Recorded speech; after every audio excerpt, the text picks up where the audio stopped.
hinahanap mo, Mama? Hanap ka ng pantalon? Oo. Time for Tagalog WOTD, and let's do it here.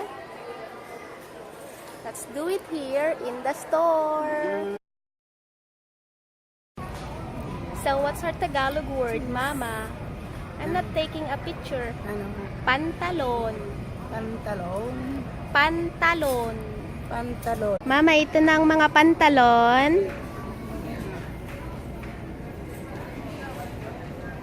Gusto mong pantalon? Ha? Pantalon. Ay, what? Kung gusto mo. Kung gusto ko ng pantalon? Oo. Ayaw ko ng pantalon. Ano? Are you looking for pantalon pang babae or pantalon pang lalaki? Ang babae. Pang babae?